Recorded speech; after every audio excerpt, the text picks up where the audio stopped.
Welcome to the Biohacker Van, where we teach you how to optimize your health and follow your dreams while building and living in your own van. Today we will be explaining how we started in this whole journey and what to think of when you want to start building your van and living your dream. So we started with this baby, the Van Conversion Bible by Charlie Lowe and Dale Cummey. This is really a great way to start because they have written everything down on where to start, and we also didn't know where to start. And this is just reading and thinking, okay, step 1, step 2, let's go. But we didn't do it that way. Okay, so we started with the Van Conversion Bible and we read it, and we didn't read it entirely, but the first chapters. And there it said that you have to start with choosing the size of your van. So what do you want to do with it? And is it a great idea to have it be really long or really high? Do you want to drive it? How do you want to live in it? Do you want to use it for travel? Do you need any extra gear such as surfboards or hiking gear or kite stuff?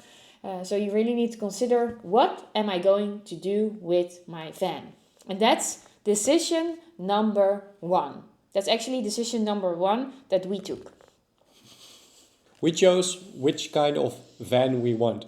And it was not the largest one. It was not the smallest one. We wanted just to be perfect. Medium size. Oh. We wanted it to be a medium size. And that's because we wanted it to fit in parking spaces, so not be too long so that you don't fit and be out on the road for example, the behind of your van or the front of your van, so you would stick out. And we wanted to live in it full time, so we needed to have space to sleep, to work properly, both of us, and also be able to do calls similarly, so we had to think about that. And we needed to consider that we could be able to work inside, because we're traveling to countries such as Scandinavia, that's not a country, but to Scandinavia and to the UK, and especially Scotland, where there's a lot of rain, even in summer. So we needed to be able to also move inside when needed and have enough space there to work and comfortably live. So we decided not too long, not too short, medium size. You need to decide what kind of size of van you want. Is it the small, medium, large, extra large? And actually, when you decide you want a medium van, each brand also has a different dimension for a medium. And it's quite hard actually if you want to buy a van, you're going to see a lot of vans around you, because if you say, if you want a red car, you see red cars everywhere. That's the same with vans. To see, this is a van with dimension L2, L3, H2, H3, so that is height and length, and if it's even longer than normal. So if you want to go scouting, take a roller measuring tool with you so you can measure the vans and think, this is 5 meters. Okay, I like this size. It's not too big, it's not too small. We didn't do that, but we also always measured in steps, but that's of course not that accurate. Hello. But it's nice to really get a feel on how big and how small you want your van to be. So that was step number 1, is to choose dimension. That was the first step we took. And after that, you have to consider, of course, your budget. How much can you spend? We decided that we want to spend on the camper van 15 to 20k. And we also did a search on the internet. What can you buy for that? There are a couple of things to consider when you are looking out for a van. One of them is, of course, the size. Then after that, there is always the question, how much mileage is there on the camper van? If it's more than a couple of kilometers, then I don't recommend to buy it. But it's a good thing to look out for. Then there's the consideration of having a manual or an automatic one. We have I would have preferred to have an automatic fan, but I also knew that it was out of our price range because they're very expensive, also secondhand. Because I actually got my license in manual 10 years ago, and I drove perfectly then, and I passed the exam and stuff, but then I only drove automatic, so I kind of still have to relearn how to use the manual. It's somewhere in there, but it's not automatic yet. So I know I had to come over my fear of the manual car. But you have to consider, and if you have a more room in your budget, it's possible to have an automatic gearing system. Then also you need to consider the age, and that also ties into the Euro norm, which is actually also the pollution of your camper. And in this case, we have a very old old one. We have a medium size, and in this case, we have 110k mileage. I think. Kilometers. Yeah, kilometers. So that is not That much. too much for the 37 years that it is old. And another thing that you need to consider is if it's a diesel or if it's a petrol, if it's LPG or whatever kind of hybrid, fuel. automatic, electric. Yeah. Everything is available now. So you really need to consider what do you want to do with the van, because if you buy an old van like ours and you want to travel to different cities and stay there, it's important to consider that you might not be able to get in when you have your urine arm does not suffice. But also petrol prices are higher than diesel, so that might be something you find important. Age. I think that if you look online, people say don't buy an old car. And of course we didn't listen to that, but you can consider, okay, I don't want such an old car, I want something more modern, more automatic, more electrical. That's also fine. It's just really what's your preference and what do you want to drive. Do you want a van that's like everyone, the more mainstream like Sprinter, which you have in different sizes, but you can also consider, okay, I want a van with a story like we did. And it was never our intention to buy such a van. We were just really open-minded. We would see what would come up. But this was a very good deal with an awesome car, because this is our car. After our considerations, we bought this van, and it's a medium size. It's a 37-year-old van. It has 110k kilometers on it. It's a petrol one. And of course, because it's so old, there are things not working properly, but that is something that we are now fixing. And all in all, it was quite a discount. So we bought the van for 3k. 3,000 euros. 3,000 euros. And with all the mechanical reparations, it is about, I think in total 8,000 euros.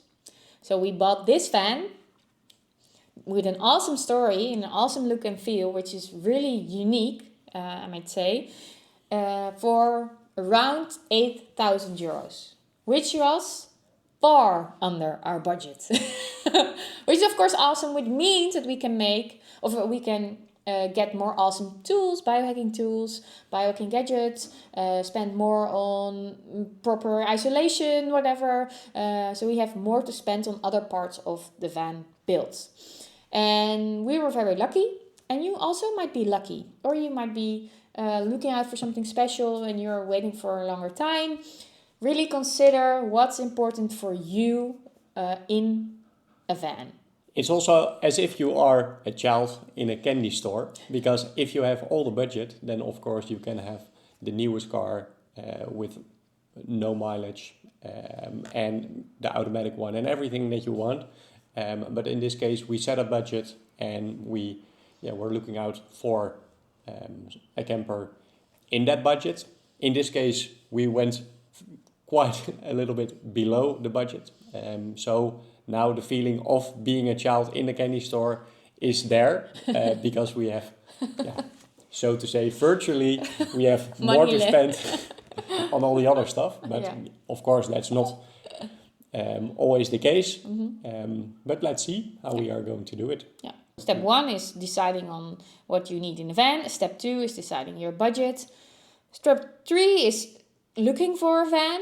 And in that process, also, if you don't know anything about cars like we did, bring someone who knows about cars, who knows what to look for, how an engine should sound, how to look for rust and everything else. Because if you don't have anyone around you that does that, you can pay a lot for something that's broken and damaged and needs a lot of repair.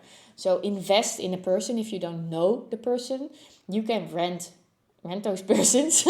You can hire those persons to help you and come with you when you're looking at a van. So really do that, because we had a friend of ours who did that, and it was a lifesaver, because otherwise, 1, we wouldn't have found the van, and 2, we wouldn't have known if it was a good deal or not, and we might have paid even more. So please do that, and the story on how we found the van we will share in another video. Nice addition to that is that, of course, we have a very old camper van. And of course, a lot of people are asking, but is there this, and is there this in the van? No, there is a lot not in the van because it's such an old car. But that also means we can use it in our advantage, because in this case, there are not a lot of electrical circuits in the camper, in the motor and all the dashboard, which means that if something breaks, then it's just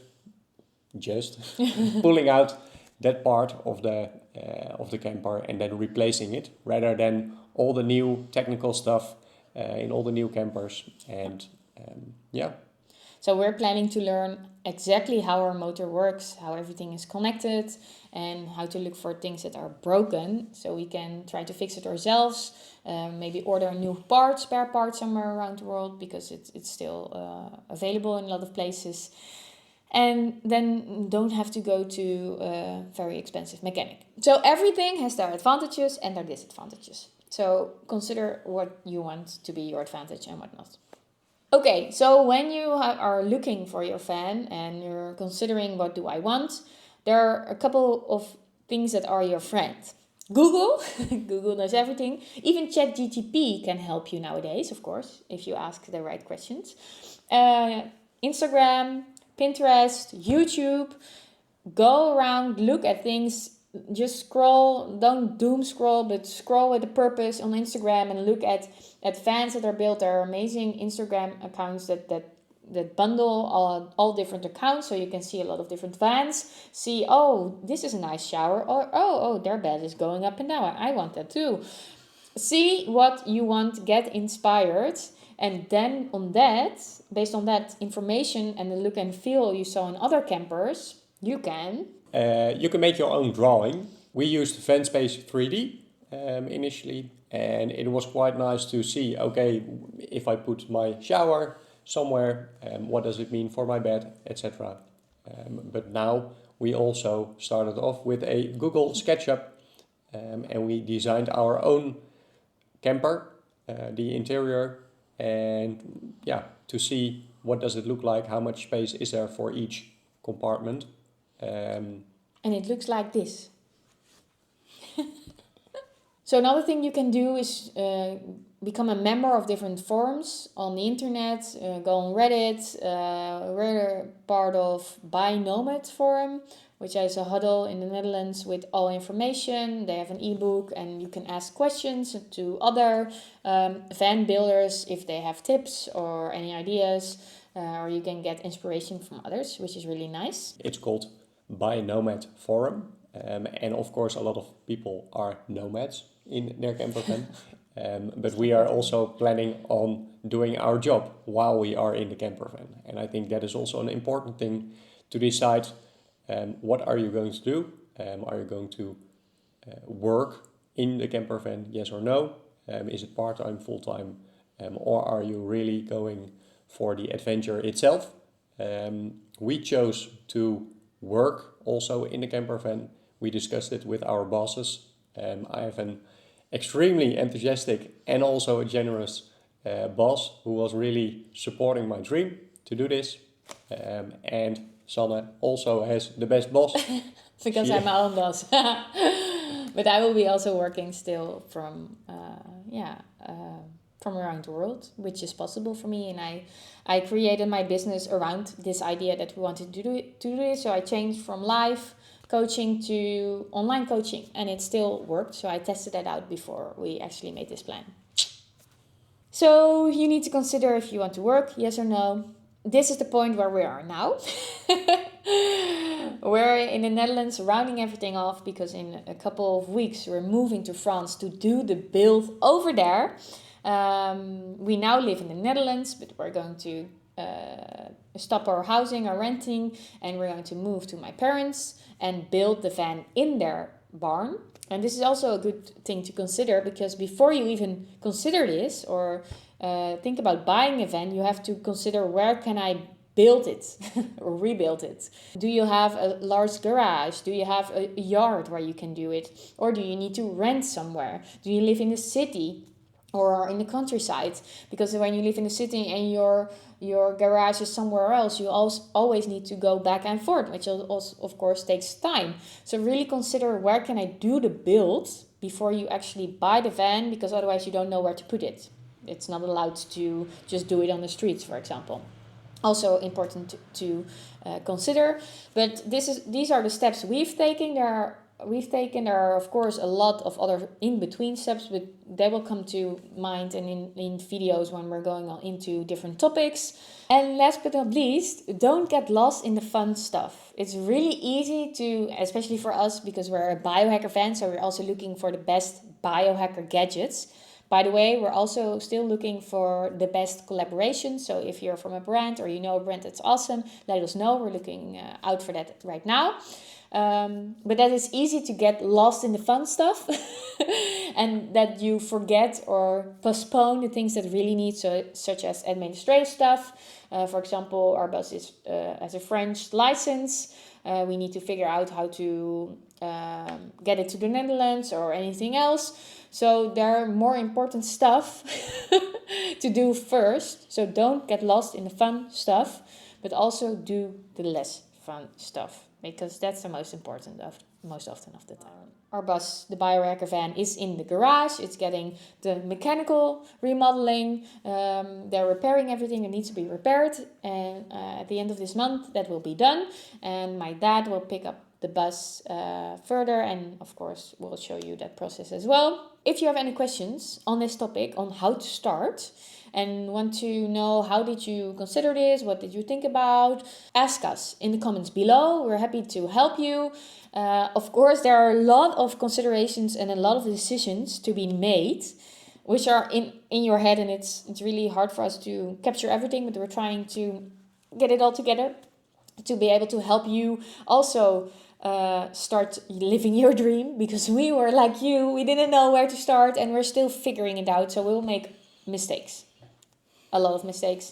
We'll fail, but that's okay, because it's a journey and we're seeing it like that. Thank you for listening, and don't forget to subscribe to follow our journey.